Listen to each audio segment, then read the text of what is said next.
Have you ever heard of Redding Creek? Probably not. It is one of those small mountain towns buried deep in the Pacific Northwest. No one famous ever came from there, and nothing exciting ever happens. At least that's what people thought. Until the night the lights appeared. Locals say it started on a moonless Tuesday. Something about the air that night felt wrong, heavier. Like a storm about to break, though the skies were clear. No one expected what came out of those woods. No one prepared for what they'd lose. And if you ask around today, most townsfolk won't talk about it. But there's one person still willing to tell the truth. His name is Ryan Keller. And this is his story. Part 1. The arrival. Ryan had just turned 23 that spring. He wasn't anything special, worked part-time at the gas station, fixing engines when they broke, sketching things no one ever saw. Jagged shapes, long corridors, and lights he couldn't explain. His friends teased him for it. He never minded. That Tuesday, May 17th, started like any other day until the power went out. All across Redding Creek, around 8:42 p.m., lights flickered and died. Phones lost signal. Radios hissed into static. The whole valley vanished into black. Ryan was driving home from work when it happened. He still remembers the highway disappearing beneath his headlights and the engine sputtering once before choking dead. He cursed, popped the hood, but then silence. Total silence. Not even crickets. Just the sound of his own breath. Then he saw it. A soft green glow cresting over the ridge. Not bright, not yet, but spreading fast, washing through the trees like mist made of light. Ryan froze. Thought it was some weird atmospheric thing, maybe the aurora borealis. But this light, it moved with purpose. As it grew stronger, Ryan's radio snapped back to live voices layered over one another, hundreds of them, whispering in languages he didn't know. Every dial spun on its own, stations bleeding into each other until one voice cut through them all. "Stay where you are!" Static swallowed the voice. Then nothing. The light reached the road, and everything changed. Part 2. The disappearance. Witnesses later said the glow stretched across 5 miles of the valley. One farmer described it as like daylight underwater, but few saw what happened next because few stayed conscious long enough. Ryan did, barely. He remembers floating, not falling, not rising, just suspended. The car, the road, the forest, all dissolved into color. He couldn't breathe, but he didn't need to. His chest didn't take. His thoughts went silent. Then came the sound. A low hum so deep he felt it more than heard it. It seemed to pulse through his bones. He wanted to scream, but his voice was trapped somewhere between his mind and his mouth. The world folded in on itself, every direction collapsing into one, until he wasn't on Earth anymore. He woke inside something vast and dim, like a cathedral made of glass and fog. His skin glowed faintly, and when he moved, faint trails of light traced behind his hands. He couldn't tell if he was standing on anything, just floating within endless corridors that rearranged each time he blinked. That's when they appeared. Not greys, not the big-eyed aliens you see in movies. These beings were tall, faceless silhouettes wrapped in translucent shimmers, like humanoid heat waves. They didn't walk, they slid through space, fusion of motion and stillness. When they turned toward him, their shapes vibrated gently, humming in tones that weren't sound but thought. Ryan felt them inside his mind before he saw them. Do not be afraid, but that made it worse. They didn't speak in words, just floods of emotion, curiosity, precision, and something else. Desperation. You were chosen. He didn't understand, chosen for what. His heart pounded, though he wasn't sure it was still beating. The beings moved through light itself, and wherever they passed, the air rippled with strange geometry, circles within circles, patterns alive like breathing metal. Part 3. The test. Time meant nothing there. Could have been minutes, could have been days.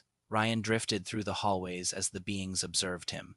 Sometimes he found images projected on walls, his memories, his thoughts, his fears, flashes of his hometown, his mother's voice, the gas station lights, all displayed like bioluminescent film. Then the thought came again, you must see. Something inside the chamber changed. The light dimmed, and he saw thousands, no, millions of spheres hanging in space, each reflecting blue oceans and green continents, worlds spinning in silence. Every one of them felt alive. Ryan reached toward one, and pain burned through his skull. In that instant, he heard every scream, every whisper, every life from within it, 1,000 souls crying across infinite distances. He tore his hand back, gasping. The being's hum deepened. He understood then they weren't gods or explorers. They were archivists. The light faded, and the voice returned. Your world is collapsing. Preservation requires the specimen. Specimen. Ryan choked. Me? You represent them. The voices. The minds. He tried to run, but where could he go? Space twisted, and suddenly he was back on the road, except it wasn't asphalt anymore.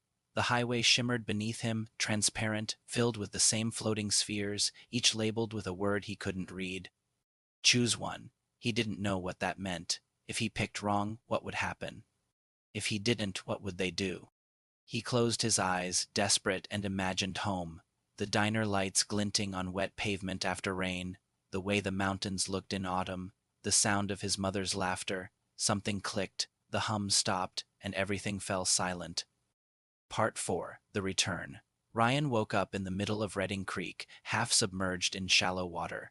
Sunlight stabbed through the clouds. His car sat on the bank, untouched but coated in a thin layer of ash. He stumbled back to town, drenched, shaking. But something was wrong. The streets were empty, cars abandoned mid-turn, doors left wide open, radios still playing static.